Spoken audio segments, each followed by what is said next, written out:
എടി ഞാൻ റെഡിയാ, ബ്രേക്ക്ഫാസ്റ്റ് എടുത്ത് വയ്ക്കുക. ചേട്ടാ ദോശയ്ക്ക് മാവ് ഞാൻ എടുത്തു വെച്ചിട്ടുണ്ട്, ഒന്ന് വെയിറ്റ് ചെയ്യും, ഞാൻ ഇപ്പം ചുട്ടുതരാം. വേണ്ട വേണ്ട, ഇനി ഉണ്ടാക്കണ്ട, ഞാൻ പുറത്തുനിന്ന് കഴിച്ചോളാം.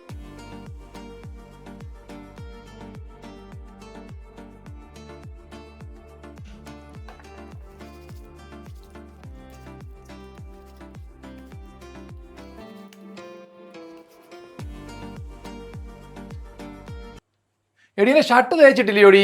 എടീ ഇതിവിടെ എവിടെ പോയി കിടക്കുന്നു? ആ നീ ഇവിടെ ഇരിക്കുവാണോ? എടി എനിക്ക് പോകാൻ സമയം, ഷർട്ട് ഒന്നും തേച്ചിട്ടിട്ടില്ലല്ലോ. എനിക്ക് തീരെ വയ്യ ചേട്ടാ, ഭയങ്കര വയറുവേദനയാ. ഓ പിന്നെ പ്രശ്നമായോ? എല്ലാ മാസവും ഉള്ളതാണല്ലോ ഇത്. നീ ഞാൻ എപ്പോഴാണ് നീ പോകുന്നത്? ഞാൻ ഇപ്പൊ തേച്ച് തരാം ചേട്ടാ. വേണ്ട വേണ്ട, ഞാൻ ചെയ്തോളാം.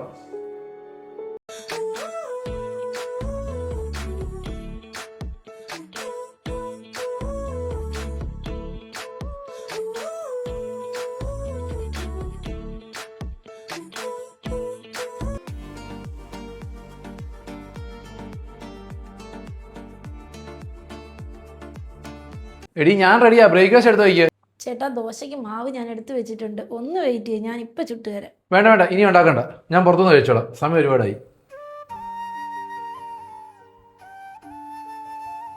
അതെ, നിനക്ക് കഴിക്കാൻ എങ്ങനെ? വേദന ഒന്ന് മാറിക്കഴിയുമ്പോൾ ഞാൻ ഉണ്ടാക്കി കഴിച്ചോളാം.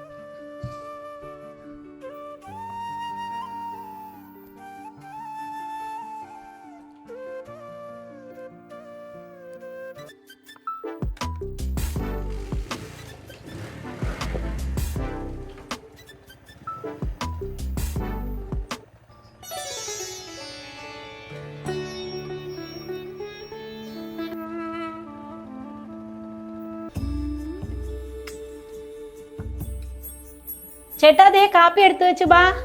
എടി എന്റെ പാൻറ് എന്തിയേ? ദാ ഏട്ടാ. എടി ഷർട്ട് തയ്ച്ചിട്ടേക്കാണോ? അതുകൂടി ഇങ്ങ് എടുത്തോ. എന്നാ ഏട്ടാ.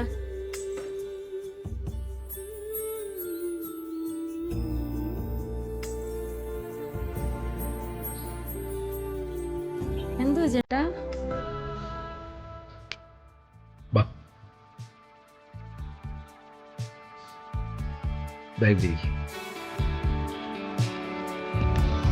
അവിടെ ഞാൻ ഇപ്പൊ വരാവേ.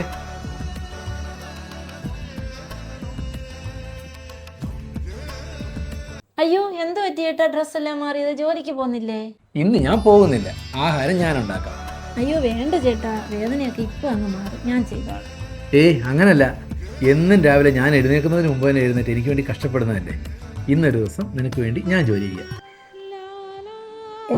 എന്നെ മനസ്സിലാക്കിയല്ലോ, അത് മതി. അതാണ്, പരസ്പരം മനസ്സിലാക്കി ജീവിക്കുമ്പോൾ അവിടം സ്വർഗമാകും. ആ സ്വർഗത്തിൽ ജീവിക്കുന്നതാണ് സൗഭാഗ്യം. പണവും പ്രതാപവും ഉണ്ടായതുകൊണ്ട് മാത്രം കാര്യമില്ല. മനസമാധാനം, സ്നേഹം, സന്തോഷം ഇവ കൂടി ഉണ്ടാവണം. ഭാര്യ ഭർത്താക്കന്മാർ ഒരുമിച്ച് ശ്രമിച്ചാൽ അത് നിഷ്പ്രയാസം സാധിച്ചെടുക്കാം. എല്ലാവർക്കും അതിന് സാധിക്കട്ടെ. എല്ലാവർക്കും നല്ലത് വരട്ടെ.